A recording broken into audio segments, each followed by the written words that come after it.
All right, welcome to the second episode of the Neutralize podcast. Today we're also covering a blog post, but it's a completely different topic. Now we're going to be watching nootropics from more of a meta level. So we're going to be looking at if you may be overusing nootropics. And we're also going to be looking at when not to use nootropics. And we're going to be looking at something which I'll explain later, which is called iatrogenic nootropic responses. And we're also going to be looking at overintervention and neural fragilization, which all of these three terms are the opposite of self-optimization. So we're essentially going to be looking at what not to do when you're experimenting with nootropics for cognitive performance and happiness. We're going to be looking at what you do not want to do with your nootropic use. So I'm going to be asking you some questions now, and I want you to think about them in your own life. Are you doing any of these faults or doing any of these mistakes? And I don't want you to take these questions literally. I want you to try to understand what they mean, what I'm actually asking you if you read between the lines. So the three questions are: do you need to reduce your cortisol levels every morning with ashwagandha? Do you need 500 milligrams of caffeine to get through the workday? Do you need to stop rumination with L-theanine, or can you use CBT? So these three questions are not actually, do you need to stop rumination with L-theanine, or can you use CBT? I'm not actually asking you because I don't even know if you're using L-theanine. But the fact is that many people use nootropics because they work for them, even though they may not need them, which can hinder them from growing and hinder them from developing mindsets, which can be very useful in their lives. So I don't want you to be using nootropics every single day with powerful nootropics if they aren't helping you in the long term. That's what we're all about here at Neutralize. We're trying to get long-term benefits for cognitive performance and happiness. Okay, moving on to the main topic of the article, which is why risk your mind for nothing. You know, some nootropics can enhance your health and have what I call inverse risk. But in general, most of the nootropics you come across are all only supposed to be used for a specific purpose. And this can be backed up with a quote from Albert Einstein, this philosophy of only using things, nootropics in this instance, for a specific purpose, not making it more complex than it needs to be. And the quote from Albert Einstein, you know him, right? Is: everything should be made as simple as possible, but not simpler. And I think this applies to nootropic use too. You don't want to do more nootropics just because you think you can get some benefits in the short term. You want to be really getting the long-term results, which we'll be diving deeper into just now. Okay, so I use nootropics to enhance my life through boosting happiness and cognitive performance and cognitive abilities. But there are always some risks to everything that you do, including using nootropics. And an iatrogenic response is something that happens when you use a medication, you use a nootropic, for example, you use a substance, and that substance results in a negative effect.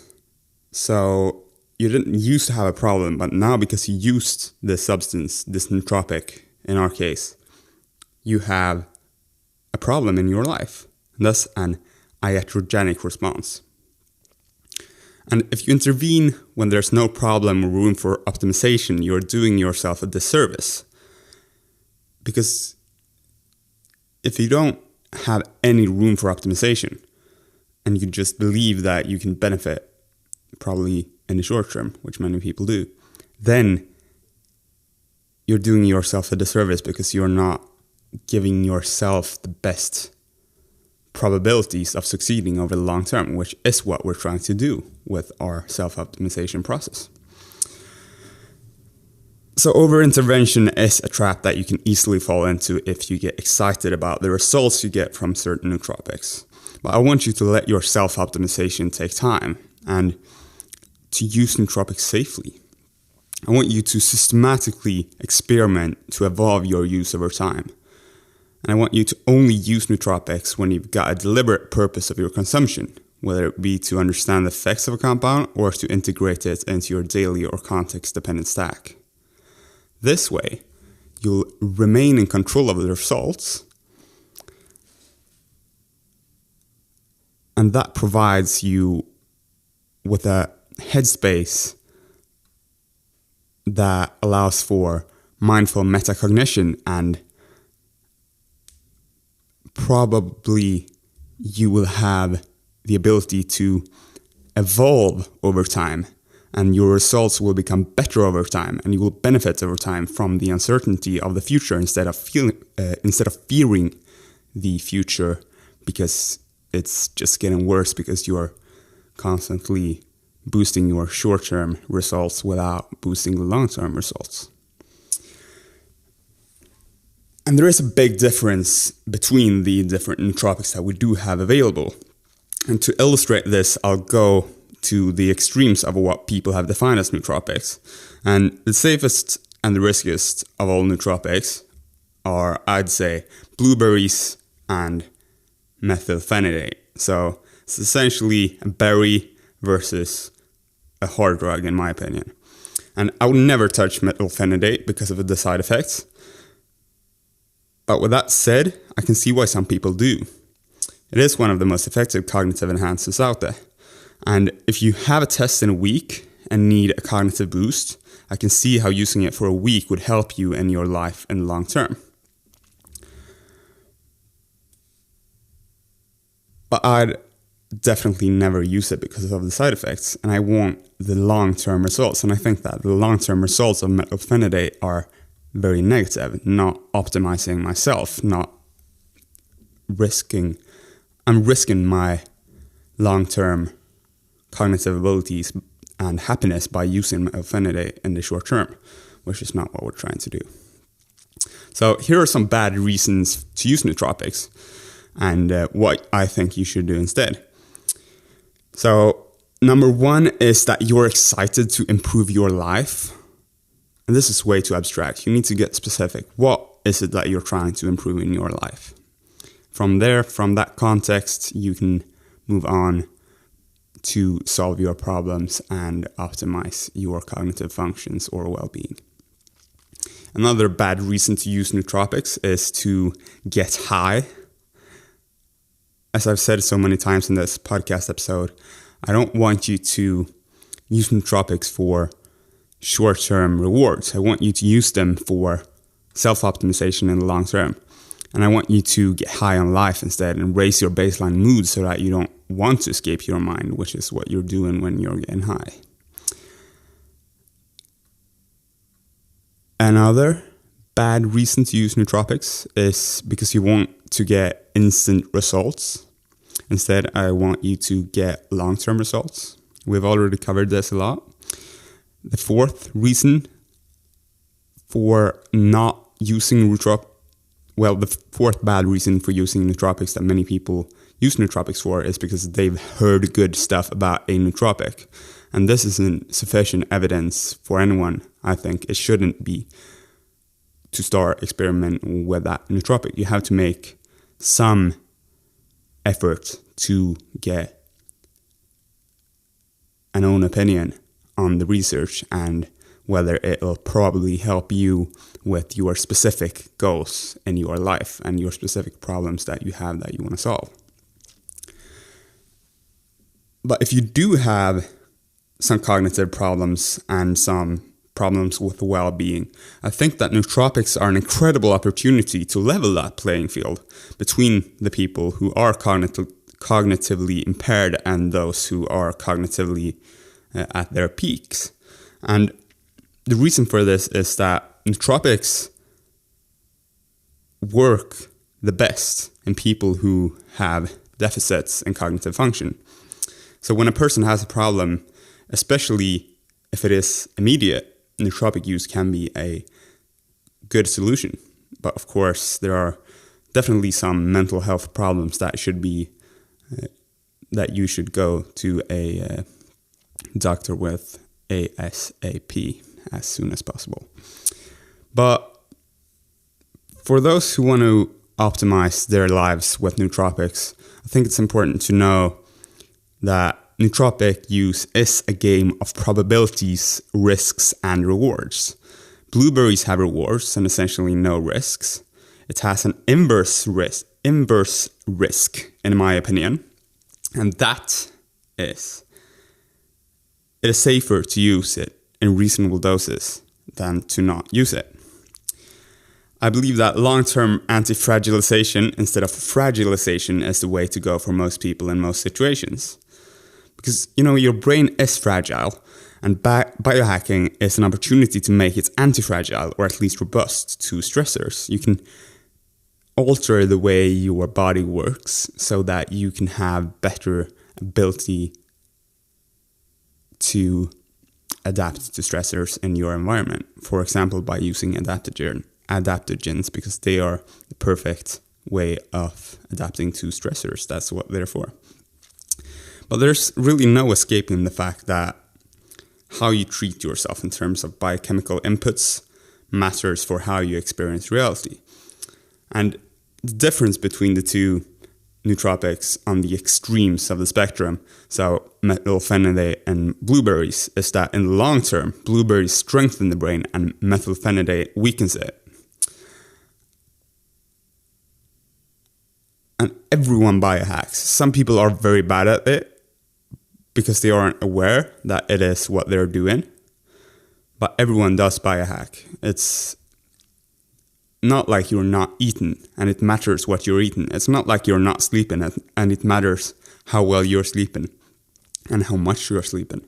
You're always in control of the biochemical inputs that you are exposing yourself to. So are you aware of what you're doing to your body? Should you intervene more or less to engineer your experience to be what you want it to be in the long term? I want you to experiment. I want you to fail sometimes even. I want you to learn from those mistakes. Because failure, I'll write about this and talk about this a lot in the future on the podcast. A failure isn't necessarily a bad thing if you learn from it. So experiment, fail, and learn until you find the sweet spot for nootropic use. So my conclusion for this blog post and podcast episode is that you should only use nootropics to solve immediate biochemical problems or support your long-term biochemical baseline for optimal cognitive abilities and happiness. I want you to anti-fragilize and increase the robustness of biochemical subsystems of the body. I don't want you to fragilize. So we don't want to be using nootropics such as methylphenidate, and we do want to be using nootropics such as blueberries. And that's pretty much it for today. Thank you for listening, and think well until we have another podcast episode, which will be a completely different sort of podcast episode. It will not be a reading of a blog post for the first time ever. So stick with me and have a good time. Bye.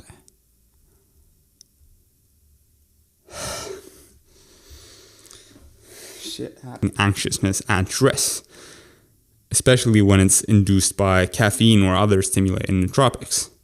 If I take too much, which is around 6+ grams, then I can become drowsy and lose my edge or motivation. And that's it for Shisandra, really. So let's move on to L-theanine. And L-theanine can prevent spikes in blood pressure and the magnitude of stress responses. And there's a high level of evidence for L-theanine improving relaxation, and some evidence for it reducing anxiety as well as improving attention and sleep quality. And this is all based on scientific studies. And my assessment is that L-theanine has no risk for addiction and that there is only a low risk for side effects. And this assessment is something that I base on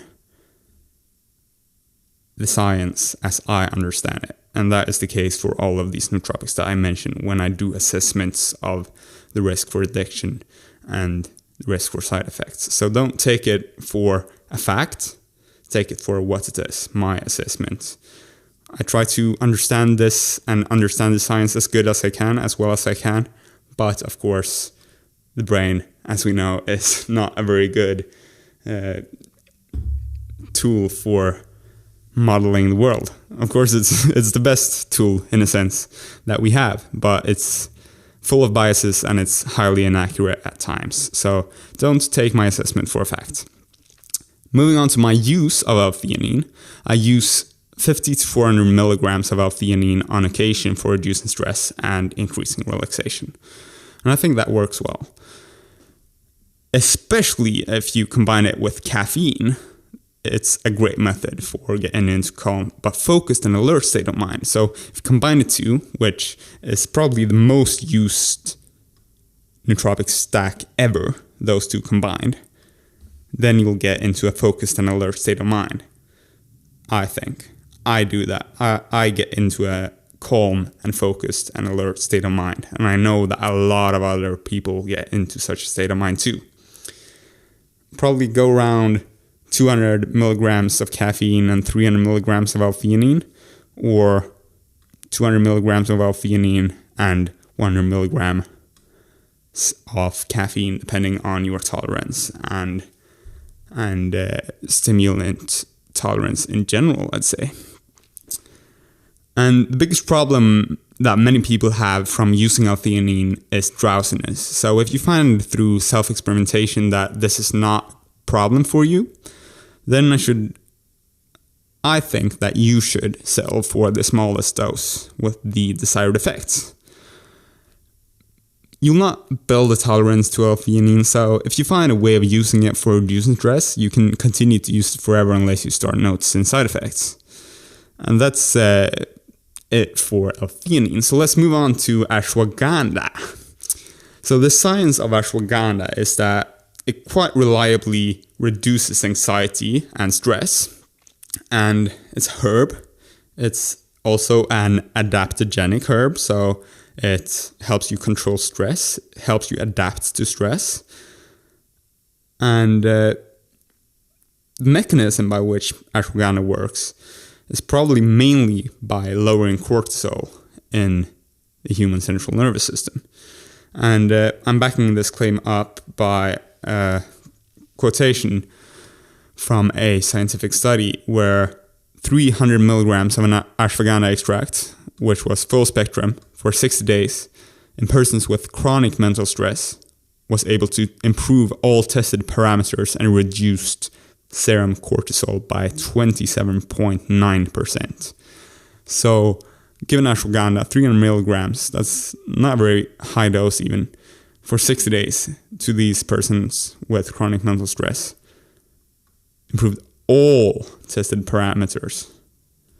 Let me actually go into that study because I don't remember it currently, which this is one of the sort of things that I think can be biohacked to improve upon. Why shouldn't I be able to remember? I've read this study before. Why shouldn't I be able to remember what is said in this study in regards to which measurements they've done on cognitive abilities?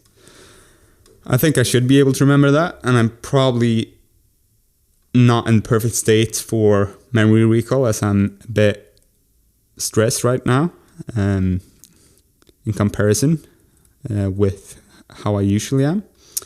But in the study which I have in front of me here, they were making the T-test and the Mann-Whitney test. So let me just Google that for a second. T-test. Bam. Okay, so that's on the topic of statistics, statistical analysis, and that is the case for Mann-Whitney test too. Bam, bam, bam. High concentration. Oh, so the metric that they used was self-assessed quality of life. And one would expect, of course, that if you could reduce serum cortisol by 27.9% in people who have chronic mental stress, then you'd probably get an increase in well-being. And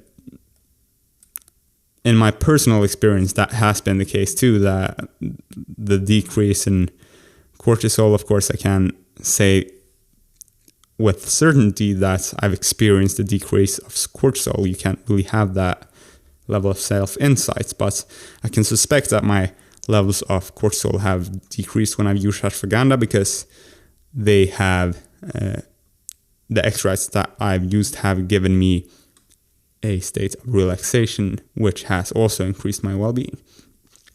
And to finish off the science part of this ashwagandha bit here, we have the fact that my assessment is that ashwagandha has no risk for addiction, and I also think that there is only a low risk for side effects. My use of ashwagandha, further continuing, is 0.75 milliliters of ashwagandha tincture every day before I go to bed. And I think that this really helps my sleep quality. And the reason I think this is, one, because I sleep essentially perfectly every single day. I have 1.5 hours plus of deep sleep and a 1.5 hours plus of REM sleep. And I didn't used to have these numbers a couple of months ago.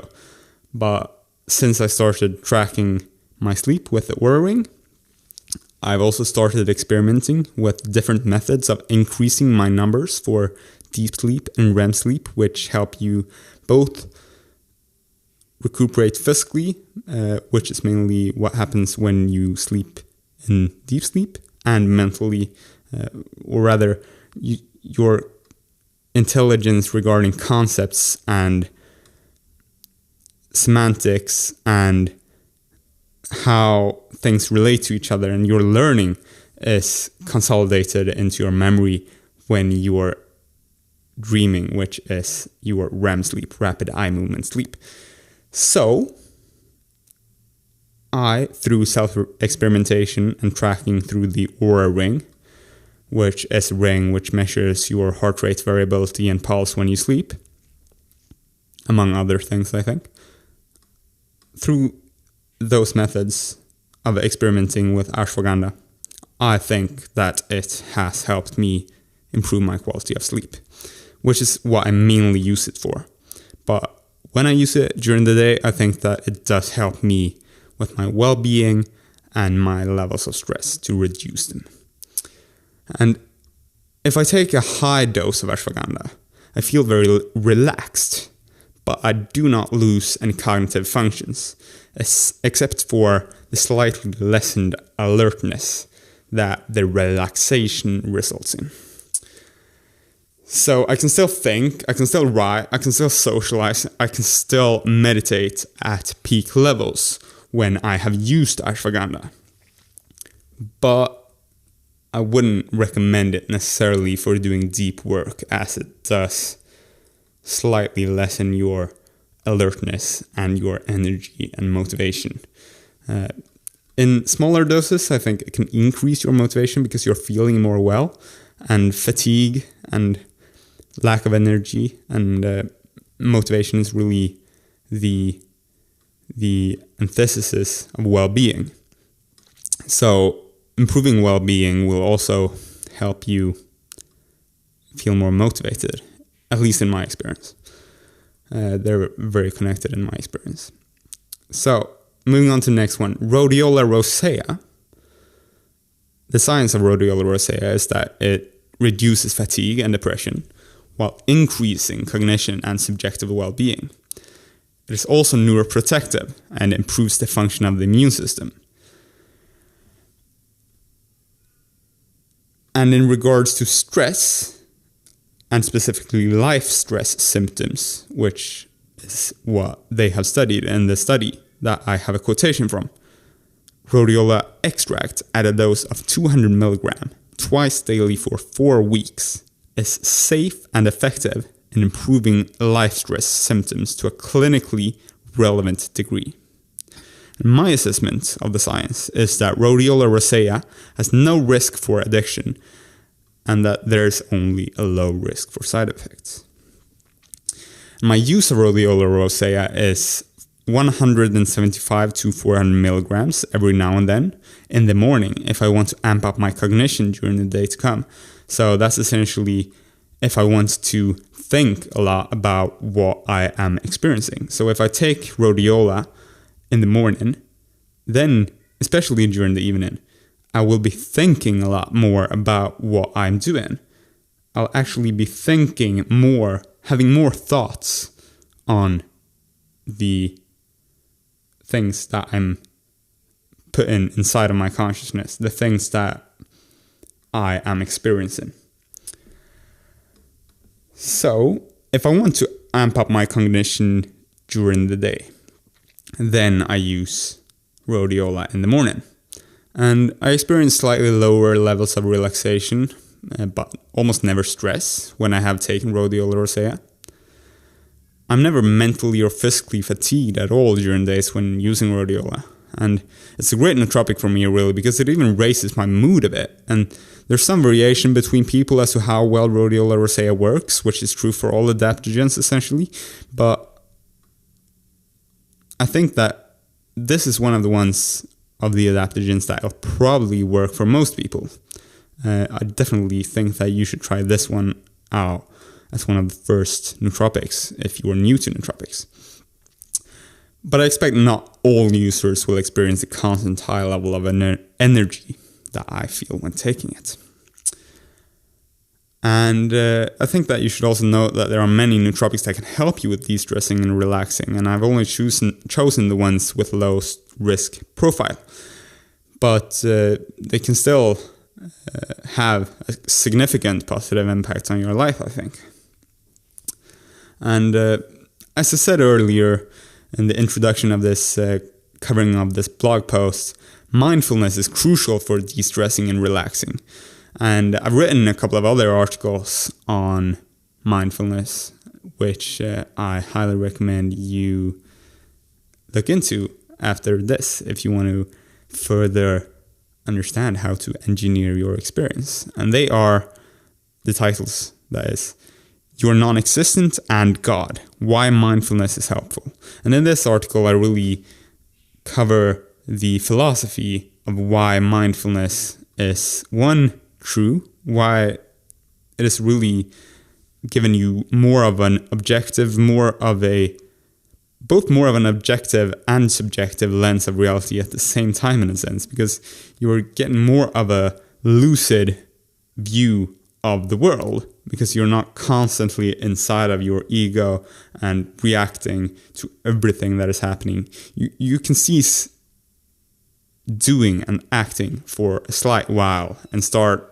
actually being in the present moment. That is the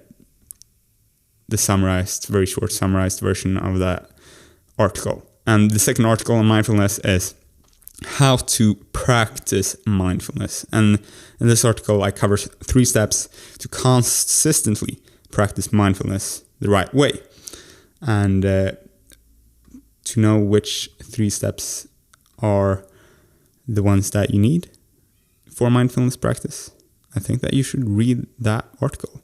And those articles could be found over at nootropics.com or the Medium blog, which has the username of David Ronlead. And that's pretty much it, my friends. I hope that you will put some of this into practice today and maybe buy some rhodiola rosea or Shisandra. But of course, do your own research first, though. And I'll be back soon on this podcast. So enjoy life and think well until I see you next time. Bye.